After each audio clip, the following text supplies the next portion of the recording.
our online forum hosted by ePlan India and ePlan Southeast Asia together.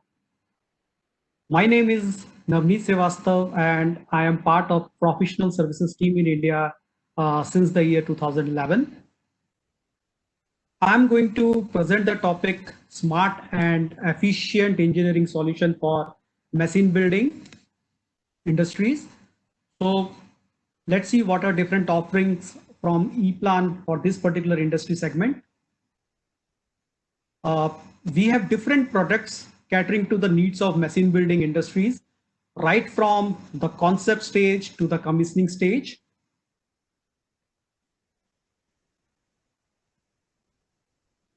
If we consider any machine building project, it starts with the concept stage, then we have basic engineering, mechanical engineering, control and electrical, then production, then build, and then commissioning stage.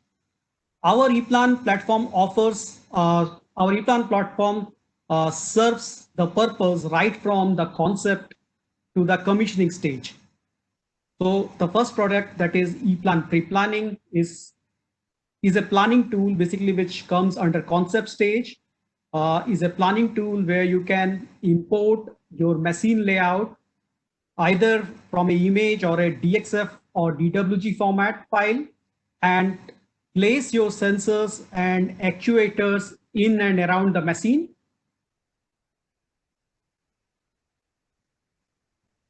And with this, it is also capturing all data like number of motors, sensors, actuators that you have placed here. So you also get a logical data which is being captured behind.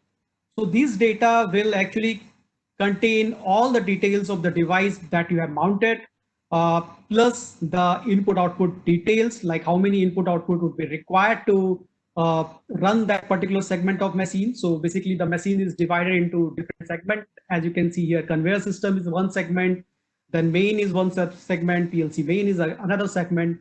So all these data are also captured logically inside a tree. And this actually helps us in detailed engineering.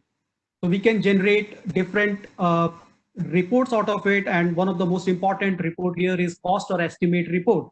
So even before doing the detailed engineering, it can give you a report which will actually sum up all the input output required to run this particular machine. Plus, it will also give you a time analysis in the report. So you can see how much time it would be required to build this particular machine, how much time we are going to invest on designing a particular segment, and all those details. Then we have ePlan Fluid. ePlan Fluid is it is used to design and document fluid power schematic. So it covers the trades like pneumatic, hydraulic, cooling, and lubrication.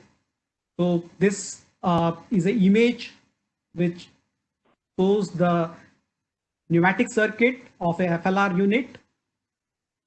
That's a representation of valves with manifolds. This is a power pack circuit, basically a hydraulic circuit. So when you start working on ePlan Fluid, there is an inbuilt library which can be accessed to create all these circuits. And then this can also help you to generate different documentation like part lists, tube lists, etc. And one dedicated and very specific report to this particular tool is operation sequence sheet, which is also called timing diagram. So it captures the details like, for example, at what time a particular actuator will actuate. So this is actually helpful to understand the workflow inside the machine. Then we have ePlan Electric P8. This is our flagship product. Using this, we can create electrical schematics. We can create multi-line schematics. You can create single line diagrams. So you have inbuilt symbol libraries related to different engineering standards. As it is a global tool, so it supports different engineering standards. Like for example, in India or in Asian countries, we follow IC standard. In Europe, we follow IC standards. In America, we follow NFPA standards. In Russia, there is a GOST standard. For Chinese market, that there is a GB standard. So ePlan supports that standards, those standards, and whenever you start your project based on the demographic location of yours, you can select which particular standard you want to work upon, and based on that, the project will be created and you will get the required master data accordingly. So that's a representation of a single line diagram inside ePlan Electric P8. That's a representation of multi-line schematics. It's basically a motor control circuit. Then from this, we can generate different kinds of reports like summarize part list, that's bill of material. Then we have terminal diagram, which captures details related to terminals. Then we have wiring list. Then let's come to the next particular solution, that is ePlan Pro Panel. Using ePlan Pro Panel, which is a 3D tool, we can construct control cabinets, we can construct switchgear systems, we can construct power distribution systems. So it's very flexible solution basically. So that's a representation of power distribution system. And the workflow here is you can insert an enclosure and then that's basically a 3D representation, and then we can equip that particular panel with the components that we have already used in electrical schematics. And after the placement, we can do the routing. So this is a representation from from the routing inside the panel. It can route the wires and cables inside the panel. And this will also keep in mind to calculate the shortest route for the wire. So not only space optimization, we also achieve wire optimization using Pro Panel. Then from the 3D, we can generate different kind of 2D views directly. So that's a representation here. Basically, once you have created the 3D, you can generate the 2D views. You can generate the 2D drilling views, which is actually having a lot of information which is required during the production of the panel.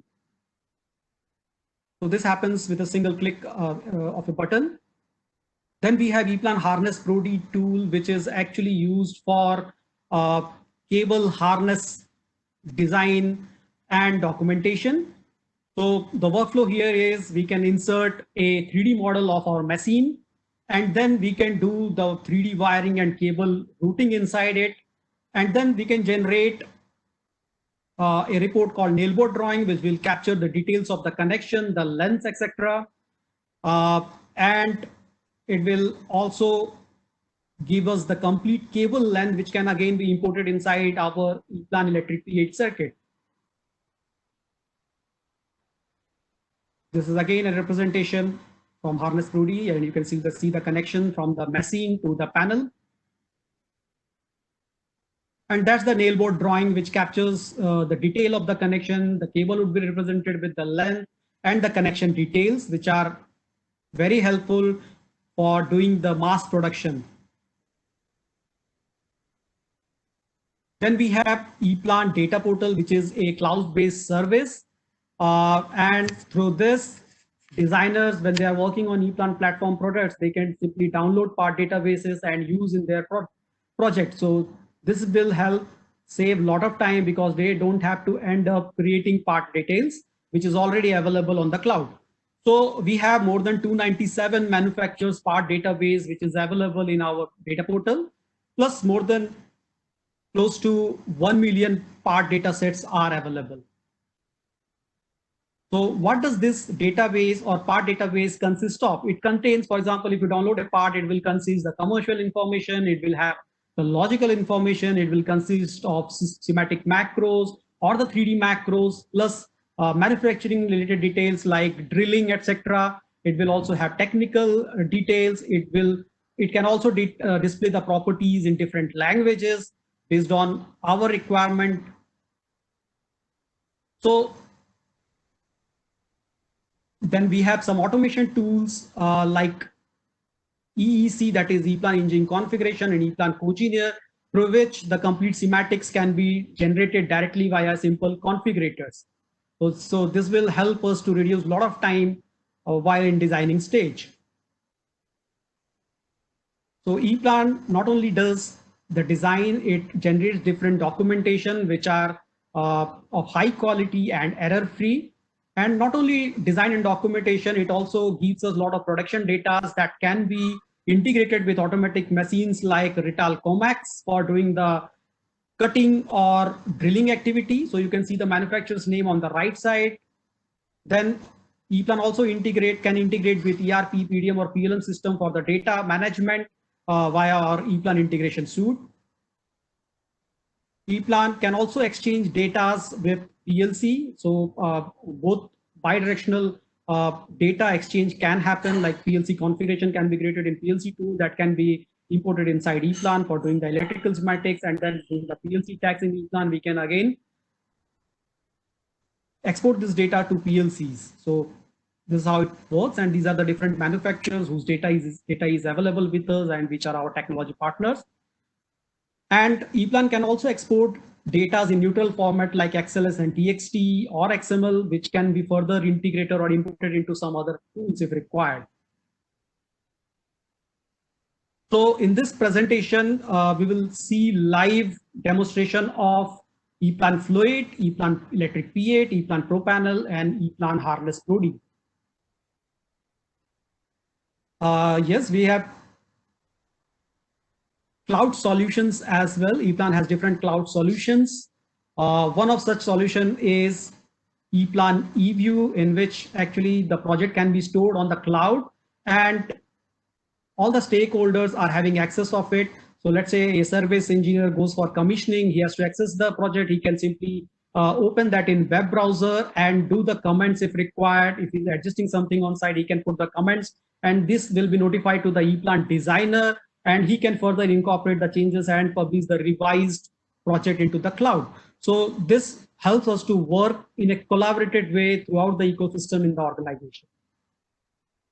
Next, we will see the live presentation from the tool.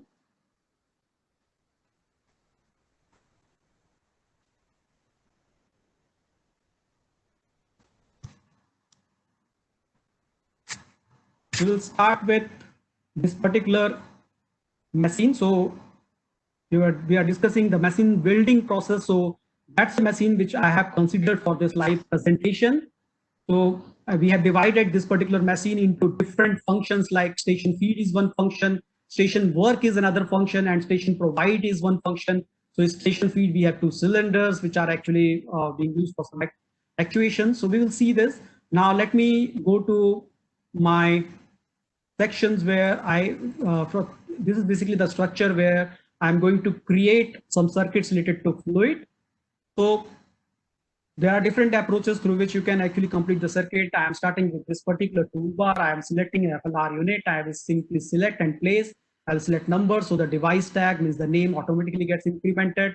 And then I'm going to select valve. So that's a valve basically that I'm going to place here. Let me select number. Now I have to do the connection. So I can use these nodes basically which are available here, and I can simply connect it. So the connections are done. Now I will place a cylinder, and now cylinder is also placed, and you can see once I place the line color, which is actually basically representing a tube here, gets changed automatically. So these working lines are in green color, and the supply line is in red color. So those type of logic can be defined so that it is easier to read our projects. And now you can see there are solenoid valves which are represented as paired cross reference, which we will use in the electrical schematic. Normally the workflow is the fluid circuit is created by the mechanical department, and this project is now supplied to the electrical team, and they will open the same project and put all their electrical components over there. So we will see how to use these components later part of the presentation. And yes, then there is second approach. When you have worked on ePlan fluid projects, you have created macros, you can simply call up those macros, standard macros. So as you can see, this is a macro of 2 cylinders, control of 2 cylinders. When I press tab on the keyboard, it is giving me the single cylinder. So based on your requirement, you can simply press tab and you will get the required variant. So I can simply place this, and now this is also placed. And the third approach could be you can go to the symbol library, and there are symbols which are available for pneumatics and hydraulics, lubrication, etc. You can go to those symbols, and one by one you can simply add that into your project. So that's the third way. So now let me quickly move on to the incomer circuit, where we will define the power supply, circuit. So for this, we have already created some macros. Let me just simply call up those macros. So that's the income or power supply. I will press XY so that it goes to the standard location where it was created actually. It maintains the same coordinates. So now I have placed this particular circuit, and it has, you can see, some interruption point which are not still linked. Let me go to the second page. I will again call up the same macro name. So that's the name, income or power supply. So earlier it was giving me this circuit. When I press tab, I'm getting the second variant, and now this can also be placed. So once I place it, you can see now it is maintaining the cross references automatically. When I press F, I select the interruption point and press F, I'm getting a jump over the cross references. So that's the ideal way of working inside ePlan. So this will actually really help us when we are doing the maintenance or service activities. We have to quickly find out all the related components. So that's quite possible using this cross references, intelligent cross references inside ePlan. Then let me move on to the next particular macro. That's 24-volt power supply, press X5. So that is also placed. I can select number. Now I will move on to the first structure of the machine, that's feed work transport. So let me open that particular section. So here I have to place a motor circuit. So for that, I have already done some standardization. So that's a macro. Basically, when I press tab, I'm getting different variants like star. I'm getting a dual circuit first, direct online, and then reverse forward, and then star delta, and then there are different other variants also which are available here. So now in my case, I would like to place the direct online circuit. So when I place, you can see it is giving me a window where I can select the rating. So based on my requirement, I can select the ratings. Accordingly, I will get the subordinate ratings or part numbers of the associated devices which are there in the circuit. So now I can simply place it and select number. So now the circuit is placed. At any point of time, if it is required to change the value set, I can go here and, for example, I can select 1.5 kilowatt, and now you will notice that the rating has got changed to 1.5 kilowatt. So at any point of time, it is very easy to change the ratings as per the project requirement. So now I will proceed further and I will add some circuits related to the control. So I will first here add a DI circuit for the feedback from MPCB, which is there in the power circuit. So now let me place it by X and Y, and I'm placing it here. So this circuit is now placed, and I can maintain the cross references here. So the name of the device was Q1 on the power circuit. So once I define the same tag, you can see there is a cross reference appearing here. And once I update the connections, you can see that NO contact representation is also now available here. So this can also give you a jumping facility. If you press F, you get a jump to the main device. So that's how it works. And now I will add some circuit for DO. That is digital output. Let me press XY and let me place it here. And I can maintain the same macros, but I don't have to change the device tag. So you can see the cross reference is automatically coming to this particular coil, but this coil has to be linked with the power circuit. So I will tell that the contactor of this particular power circuit is this one. So I will just simply double click here. I can change the name here manually, or I can browse from this list and select K1. So that's the better way of managing it. I will select from browse option and link it to K1. So that's basically in the same structure. Now I will update the connection, and you can see the contact image has got updated. Again, it will also maintain the cross references, and it will also maintain the jump. You can press your control, and through the contact image, you can jump to the corresponding placement throughout the project actually. So that's very easy and very effective. Now let me go to the second page. Here I would like to place the solenoid valves that were represented in the fluid circuit. So for this, I'm opening a device navigator, and quickly I will set a filter for paired cross reference. So this will give me a list of all the paired cross references in my project. So simply I'm selecting those devices which are represented here. I can simply drag and drop both of them and place it on the circuit where I would require to have them. And then if I press F, you can see I'm getting a jump to the solenoid valve placement which was there on the fluid circuit. So that's a interdisciplinary data flow. You can see from electric P8, I can jump to the fluid, and from fluid back to electric P8. Now let me go to the next section, and simply I will call up a macro here. So that's what is grinding. That's actually the second function in my machine that we have seen. Now I will simply place this, and it is giving me an option to select the value set. So I have to define whether my measuring is in voltage or milliamps. So I can select that and simply click OK and select number. Now this is placed. Now let's move on to panel building part. I'm going to the layout space, and let me call up this layout space. And as you can see, this is the panel, and on the tree navigator on the layout space, we can see all these details. Now I can quickly move on to the mounting panel. I require the mounting panel view, so I am going there. Okay, let me deactivate this. So that's the mounting panel view. And now I have to equip this panel. So I will open the 3D mounting layout. Let me uncheck the flyout. So it is here. Now I will start equipping this panel. So before that, let me show you how quickly we can place the device tags in the DIN rails. So I'm going to the duct icon, and I can select this particular part number, and I will click OK. And now I would like to adopt this particular length. So I say right click and adopt length of this particular duct. And then I would like to place it center in between this particular duct and this duct. So I can select here, right click and say place centered. I will click here, and now this duct is automatically placed at the center. Similarly, I will go for the DIN rail icon. I select this particular part number and I click OK. And again, I have to adopt this particular length. So I select this, I select adopt length, I click here and go to the top and right click and say place centered and click. So this DIN rail is now again placed on the middle. Now I will quickly equip this panel. I'm going to equip this with some devices. So that's a disconnector switch basically, and I can move the handles. Let me select the middle one so that I can place it easily. And it also carries the selector switch, which we can mount on the toe. So let me remove this as of now. So this is placed now. That's a device that I'm going to place maybe at the top. Similarly, I will select all these devices and place one by one. So this is now getting placed. Now this FC7, okay, let me just show you one more feature that's called collision check. Now, if I try to move this FC7, you will see that I'm getting red alerts, and it will not actually allow me to place these components when it is in red color mode.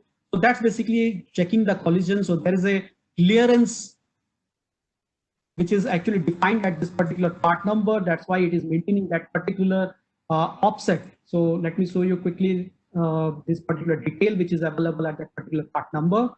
And that's the detail which says mounting clearance width would be 20 mm from left and 20 mm from right. So that's why I'm not able to place it. So when I'm trying to place it, I'm getting a red alert. But yes, if it is not at that particular range, I can simply click it somewhere and place. That's how it has got placed, and I'm getting a tick mark here. Now there are some devices here. Let's say I want this. So that's a energy meter which I have placed. Let me remove or deactivate the collision check. That is not required as of now. And then I will place a power supply. So that is also placed now. And next, there are some terminals. Let me place it here so you can see there is a long list of terminals. So I will simply drag this, yes, and now I will try to place it here, for example. And before placement, you can decide like how much offset you want from X. Let's say I want 10 mm as the offset. And now if you see, there is a offset which has created from the handle point of the terminal. So when I bring it closer to this particular duct, I'm getting a snap point, which is based on the handle offset which we have got. And now if I click, the terminals are getting generated maintaining that particular offset from the beginning. And now let me place other terminals which are there in this particular name, XD. And so, yes, now it is getting placed. You can see how quick it is. Just click, you are getting a snap point, and these terminals are getting placed. So now these terminals are placed. Now let me just minimize. I don't want the incomers anymore. We will place some few circuits from all of the structures that we have. Now let me go to the feed work grinding section. Sorry, let me go to the feed work transport, and we will simply drag the MPCB which was there on the motor control circuit. Then I placed it, and now I will also use the terminals. Sorry, I will use these terminals which are there. I will simply drag a yes, and now let me mount it here, for example. So this places my terminal. And now let's take some devices out of my third structure that was grinding. Let me expand this. So yes, there is a device which I would like to, for example, mount here. That has got mounted now. And I will also choose a VFD. Let's represent it here, for example, in this particular space. And this VFD is now mounted. So that's how you can panel now. Yes, we have an option of checking the drilling representation via view drilling view. So when I activate this, you can see this red drills which are there in my panel to mount the DIN rails and ducts. And yes, sometimes when the devices are mounted directly on the surface, they may also have this drilling details. So let me just switch off. So there is a report for this. We will see that in the latter part of the presentation. And now this, since we have already equipped the panel, I can go for the routing. So that will now route my panel, and you can see different wires which have got routed now. And it maintains the shortest route of the wire. We will get a report for this. That's for connection list report. And yes, now we have this particular terminal, which is actually, let me show you that part again. That's a motor control circuit in our first structure. So yes, now this particular connection I am going to use in my harness body. So there is a terminal, there is a cable connecting the motor. So this motor would be on the machine, for example, and we have to connect it from the panel. So let's now go to our harness Prodi tool. So let me switch on to my harness Prodi tool. Let me again, okay. So this particular terminal I'm going to use in my harness Prodi to show the connections from the panel to the machine. So let me open my harness Prodi view. So here, the concept is first we can import our 3D model for the machine. So that's a model that I'm going to use. So this can be imported via import external 3D graphic. It supports different format of 3D files to import inside Harness Prodi. So that's the machine. And then I can go to File, Import from ePlan, and I can select which project I would like to use. So I will select the name of this particular project that we have created in Electric T8. And then it can actually bring up the panel that we have created inside our workspace. So that I have already done. Let me open that particular workspace. So here you can see it is showing us the machine 3D as well as the panel which we have created in our ePlan Pro panel. Now there are different possibilities to control the view. You can simply click here and this option. This will rotate, or you can also use the view. So I have set some views which will actually help me to navigate to the view that I want. So let me just remove or hide this door. So you can see that particular terminal here. And when we import the data from or we select the project, this gives us the data in this format. So you can see the terminals which was there in the motor circuit is already striked out because when we import, that is already placed in the panel. So we don't have to place it again. Now, only thing is I will have to use my motor. So I will use the motor connection and place it here because there is a motor, sorry, the motor is here. So for this, I will first click on the motor. So I'm getting the connection of the motor here. Now I will switch the view and I will go to this particular view and I will drop the connections here. So once I drop the connections here, you can see a cable is generated from the terminal to the motor. So that's how it happens. Now you can actually route as per your requirement. So maybe I can just simply switch the view and show you the routing options quickly. So I'm going to insert a bundle here. That's an auxiliary path, which I'm going to add to my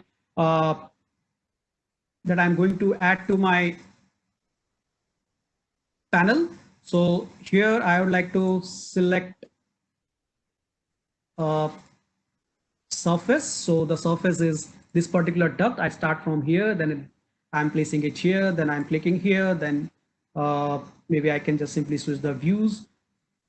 And I would like to take it down first. and then I can take it out from here, for example. So that's basically a imaginary path that I'm defining, so that when I route, it will take my path instead of taking a 1:1 direct connection. So I can simply click here and stop. So this is done. Let me go to the front view. So this bundles can be adjusted as per our requirement. So that I have just have already drawn for understanding. And now I will click on this particular option that's called auto route all unrouted cables. So now you can see the cable is now routed via the bundle path that I have defined. And these are easily adjustable. Like for example, I want this to be little up. So I can just simply stretch this, or I can, for example, I can delete this control point. So based on this, I can easily adjust my routing. And now once the routing is done, I can send back this data to my electric PH so that I get the cable length automatically. So that's the workflow here. And let me show you some other examples as well. So I'm having this grinding machine. So that's a complete machine basically, which we were discussing in our project. So that's the grinding application. So complete stuff, it is having the surface as well as the panel. Now I can switch to different views just to show you how the connections are done.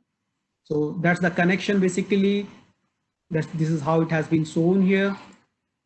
So yes, that you can have the complete machine also inside your Harness Pro D so that you can have the complete visualization and complete length of the cable.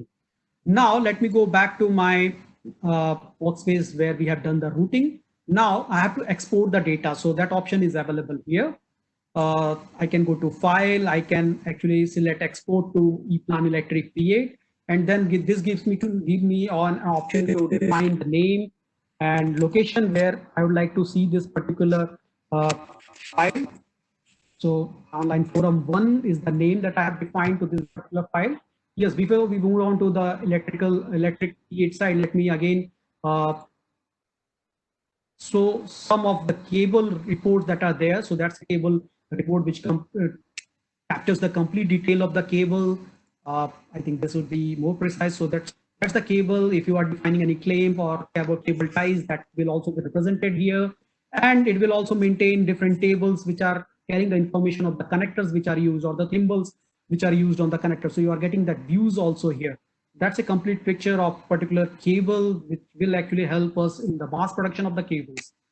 Okay, now let me switch back to my electric P8 or my electrical platform here. And now let me just open that particular page where we have that control circuit, motor control circuit. So now, as you can see, there is no length here, but when I go to project data, connections, and when I import wire harness data, I'm getting that particular file which just now we have created, online forum 1. And when I click OK, it is giving me a list that this is the name of the cable, and this is the length that it is going to adopt from Harness Pro D. So now I will simply click OK, and it will import the length, and you can see the length is now displayed on this particular cable. So that's the basic workflow. And now, since we are done with Harness Pro D, I can simply select my project and generate the reports.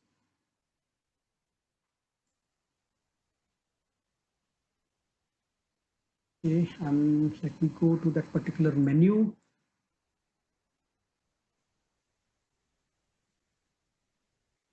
Utilities, reports, and generate project reports. So it has started generating the reports. Okay, so the reports are now generated. I can now close this navigator. I will just simply explain you the report. So there are different kinds of report that can be generated. I have generated some limited reports. Yes, so that's a title page which can be generated. It can be customized as per our company needs. Then this is a table of contents which will track all the all the pages which are generated in our project. And this, okay, we have seen already. Now we will go to the PLC report. So we have used some PLC points, PLC connection points here. So that is being represented here. The name you can see there. You can see the function text, track ID, module ID, symbolic address, etc. will get captured. So it can also be customized as per our requirements. This is the tube list which is coming out of the fluid circuit. So you will get the length, etc. here. Then that's a wiring list from electrical side. So if you are doing the wire numbering, you will get the details here. source and target it will maintain for the connection. It will maintain the cross section, color, length, etc. So this length is coming from Pro Panel. So you have already seen we have done the routing inside Pro Panel, and that length is coming out from there. And it can also be customized so that it can also display the routing track. So this routing track is basically, it is capturing the wire is moving through which particular cable ducts to reach from the source to destination. So this will help the wireman, because he may not have the complete software where he can see the 3D route. He can simply use this particular route to get the realization of the exact path. Then we have some reports related to cable. That's a cable overview report. It captures all the cables that we have used in our project. So that was the cable which we have used, and you can see that length is also being populated here. And this is the cable diagram. This captures the complete connection diagram. The previous one was just an overview of all the cables used in the project. So that's the connection diagram of, it represents all the codes with the colors, and it shows where all it has got connected. Then we have this part list report, which captures the part related information, its placement, and we have bill of material where the quantity gets summarized or multiplied. So it will capture all the device tag, part number, description, quantity, etc. Now let's quickly move on to the terminal diagram report. So that's a terminal diagram report which captures the termination related detail of terminals. One side is source and the other side is target. You see the function text, and yes, whenever there is a looping or a jumper, saddle jumper or wire jumper, it will be reflected automatically. You don't have to do anything manually there. So that level of intelligence is there in the report as well. So that's the overview report of the terminals. And now let's move on to the drilling layout report. So that's a report which can also be generated automatically from ePlan. So you can see all the drilling related information, where all that drilling is required. All those information is displayed here. Yes, this for the door. And let me move on to the next structure, that is actually carrying the reports for my 2D model view. So that's the 2D model view, means the 2D generated out of 3D. So it will display all the components, it will display the dimension, etc., which will be required for doing the assembly or the panel production. That's again a view from the model view, and that's the door cutout view. So you can decide which particular view you want to display on your report. So that's quite possible. So